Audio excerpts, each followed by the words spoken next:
प्यारे बच्चों, my name is S के शुक्ला। आज के वीडियो क्लास में हम मॉडल कैन के बारे में पढ़ने वाले हैं। तो कैन के डिफरेंट यूजेस के बारे में हम लोग देखेंगे।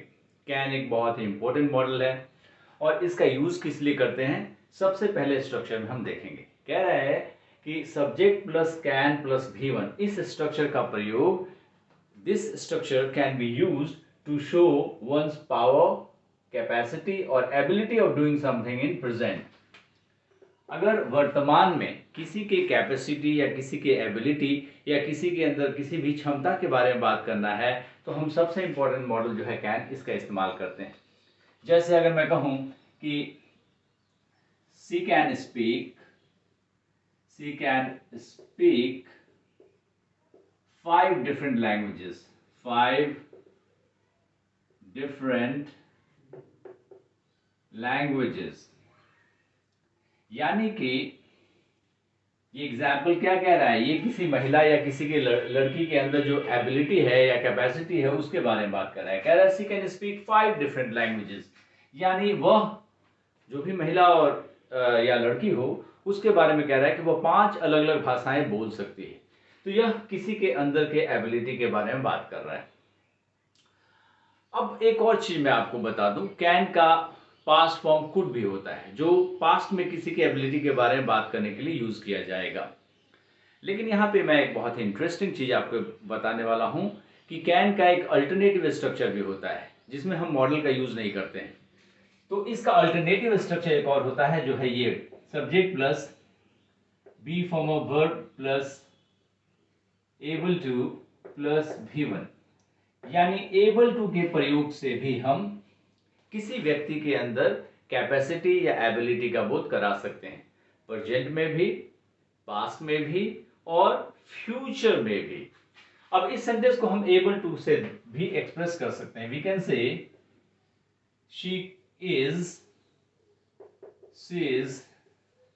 able to speak 5 different languages, 5 different languages। तो इस स्ट्रक्चर के द्वारा भी, एबल टू वाले स्ट्रक्चर के द्वारा भी इस महिला या इस लड़की के एबिलिटी के बारे में बात किया जा सकता है। लेकिन ये दोनों स्ट्रक्चर हमेशा सिमिलर नहीं होते, इनमें कुछ डिफरेंस भी होता है। डिफरेंस क्या होता है अगला स्ट्रक्चर आपको बता देगा। सब्जेक्ट, अगर कैन का प्रयोग, सब्जेक्ट के बाद कैन का प्रयोग करते हैं और उसमें वर्ब ऑफ परसेप्शन का इस्तेमाल किया जाता है। वर्ब ऑफ परसेप्शन का मतलब hear, feel, smell, see, touch, ये सब वर्ब ऑफ परसेप्शन है। तो वर्ब ऑफ परसेप्शन के साथ हम सिर्फ और सिर्फ कैन वाले स्ट्रक्चर का यूज करते हैं, हम एबल टू वाले स्ट्रक्चर का यूज नहीं करते हैं। तो एक डिफरेंस तो आपने यही देख लिया कैन और एबल टू के बीच में, कि कैन जो है वर्ब ऑफ परसेप्शन के साथ एक्सक्लूसिवली यूज किया जाता है, वहां हम एबल टू का यूज नहीं करते हैं। और यहाँ पे कैन जो है जब वर्ब ऑफ परसेप्शन के साथ लगता है तो एक्सक्लूसिवली किसी के एबिलिटी के बारे में बात नहीं करता, बल्कि यहाँ पे प्रेजेंट में जो कुछ हो रहा है उसके बारे में इंडिकेट करता है। जैसे अगर मैं आपसे कहूं कि I can hear you, I can hear you, तो हियर यहां पे एक वर्ब ऑफ परसेप्शन है और इसके साथ आप कैन ही लगा सकते हैं। You cannot write I am able to hear you, I am able to hear you, able to hear you. This sentence I am able to hear you is incorrect, यानी verb of perception के साथ exclusively modal can का use किया जाता है। एक और difference जो है एबल टू और कैन का है जिसको आपको समझना है। कैन जो है हमेशा जनरल एबिलिटी की बात करता है, it talks about general ability, यानी किसी के अंदर जो क्षमता है, आमतौर पे जो किसी व्यक्ति के अंदर या किसी भी एंटिटी के अंदर जो जनरल एबिलिटी है उसके बारे में बात करने के लिए हम कैन या कुड का यूज कर सकते हैं। लेकिन अगर हमको स्पेसिफिक एबिलिटी की बात करनी है, if we have to talk about specific ability, तो स्पेसिफिक एबिलिटी के लिए हम सिर्फ और सिर्फ बी प्लस एबल टू के वर्ब का ही इस्तेमाल करते हैं।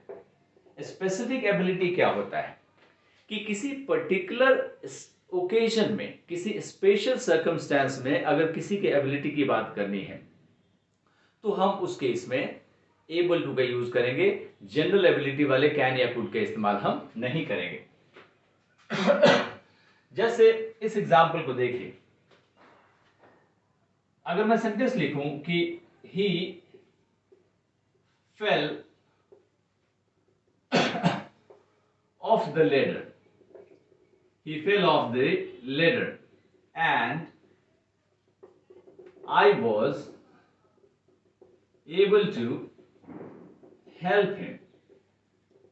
तो यहां पे एक स्पेसिफिक एबिलिटी की बात हो रही है और उस स्पेसिफिक एबिलिटी के लिए हमने यहां पे एबल टू का यूज किया है। ये पास्ट का सेंटेंस मैंने यूज किया, ही फेल ऑफ द लेडर, वो सीढ़ियों से गिर गया और मैं उसको हेल्प करने में वहां पे सक्षम था। यानी यहां पे जनरल एबिलिटी की बात नहीं हो रही, स्पेसिफिक एबिलिटी की बात हो रही है।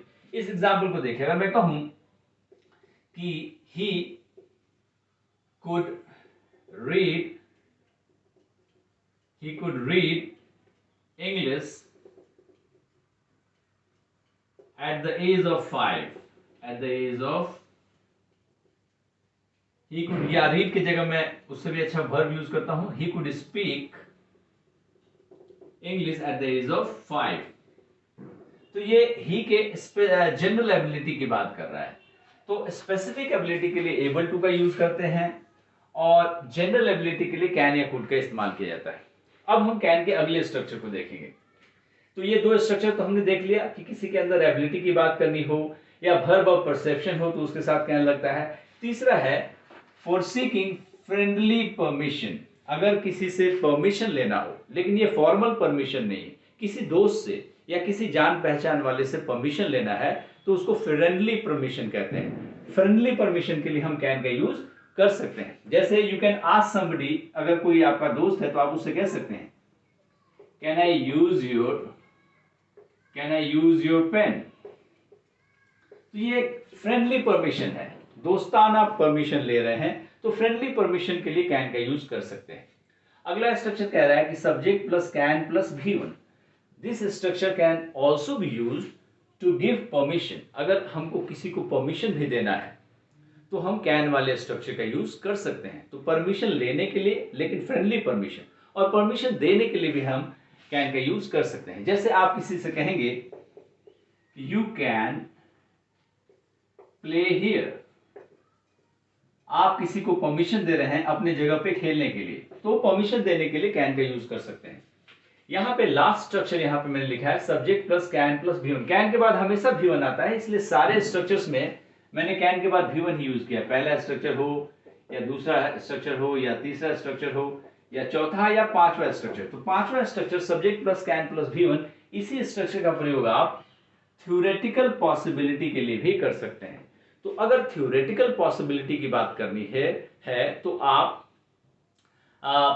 Subject plus can plus V1 वाले स्ट्रक्चर का इस्तेमाल इजीली कर सकते हैं। तो प्रश्न ये उठता है कि थ्योरेटिकल पॉसिबिलिटी क्या होता है। थ्योरेटिकल पॉसिबिलिटी का मतलब होता है कि अगर आप अपने रीजनिंग के हिसाब से संभावना का बोध कराते हैं, संभावना को व्यक्त करना चाहते हैं अपने रीजनिंग के बेसिस पे, तो उसको हम थ्योरेटिकल पॉसिबिलिटी कहते हैं। एंड उसके लिए हम इसको यूज कर सकते हैं। जैसे अगर मैं सेंटेंस कहूं कि anyone can make a mistake, anyone can make a mistake, तो यहाँ anyone can make a mistake ये पॉसिबिलिटी की बात हो रही है और एक थ्योरेटिकल पॉसिबिलिटी है। आप रीजनिंग के हिसाब से, अपने लॉजिक के हिसाब से ये पॉसिबिलिटी शो कर रहे हैं। तो कैन का 5 इस्तेमाल एक्चुअली मैंने यहाँ पे लिखा है। जनरल एबिलिटी के लिए वर्ब ऑफ परसेप्शन के साथ कैन यूज कर सकते हैं, किसी से परमिशन लेना हो तब कैन का यूज कर सकते हैं, किसी को परमिशन देना हो तब कैन का यूज कर सकते हैं, या थ्योरेटिकल पॉसिबिलिटी को एक्सप्रेस करने के लिए भी कैन का इस्तेमाल किया जा सकता है। और मैंने शुरू में ही आपको एबल टू वाले स्ट्रक्चर के बारे में बात किया था, तो मैं आपको बता दूं कि एबल टू वाला स्ट्रक्चर जो है एक अल्टरनेटिव स्ट्रक्चर है, ओके, लेकिन ये स्ट्रक्चर आपको और ज्यादा फ्लेक्सिबिलिटी देता है। This structure is more dynamic than the can structure. Can modal का प्रयोग आप सिर्फ प्रेजेंट और पास्ट के लिए कर सकते हैं, लेकिन सिंपल प्रेजेंट और सिंपल पास्ट के लिए ही कर सकते हैं। अगर आपको परफेक्ट टेंस में किसी की एबिलिटी की बात करनी हो, चाहे प्रेजेंट परफेक्ट हो या पास्ट परफेक्ट हो, तो उसके लिए आप सिर्फ और सिर्फ एबल टू वाले स्ट्रक्चर का ही इस्तेमाल कर सकते हैं। या फ्यूचर में किसी की एबिलिटी की बात करनी हो तो उसके लिए भी आपके पास कोई मॉडल नहीं है, you have only able to structure. तो एबल टू वाला स्ट्रक्चर आप प्रेजेंट में भी यूज कर सकते हैं, पास्ट में भी यूज कर सकते हैं या फ्यूचर में भी यूज कर सकते हैं। जैसे अगर मैं एक प्रेजेंट का एग्जांपल दूं तो मैं कह सकता हूं कि she is able to speak French. Past में कहना होगा तो मैं कहूंगा she was able to speak French, और फ्यूचर में कहना होगा तो मैं कहूंगा she will be able to speak French. यानी कि एबल टू को हम तीनों टेंसेस में इस्तेमाल कर सकते हैं, तीनों सिंपल वाले टेंसेस में। और परफेक्ट टेंस के लिए हमारे पास कोई ऑप्शन नहीं है एबल टू के अलावा। जैसे अगर मैं आपको एक एग्जांपल दूं परफेक्ट टेंस का, तो मैं कह सकता हूं कि Virat Kohli has been able to win matches for India. तो ये प्रेजेंट परफेक्ट टेंस का ये एबल टू है, इसमें कैन का यूज का कोई जगह ही नहीं। उसी तरह पास्ट परफेक्ट में भी आप इस तरह का यूज कर सकते हैं। जैसे अगर मैं कहूं he had been able to take difficult decisions, ये मैं किसी व्यक्ति के बारे में, या मैं एक प्रैक्टिकल एग्जांपल दूं। अगर मैं कहूं कि Mahendra Singh Dhoni had been able to take difficult decisions when he was the captain of the team. तो परफेक्ट टेंसेस में किसी की एबिलिटी की बात करने के लिए हमारे पास एबल टू के अलावा दूसरा कोई अल्टरनेटिव स्ट्रक्चर नहीं है। इसलिए एबल टू का यूज जो है और ज्यादा आपको फ्लेक्सिबिलिटी देता है। तो बेसिकली इस क्लास में फोकस कैन के ऊपर था। तो कैन के ये 5 अलग अलग जो यूजेस है वो मैंने इस वीडियो में बताया। अगर आपको ये वीडियो अच्छा लगे तो you must subscribe my channel first, and then you can share this video among your friends also. Thanks for watching.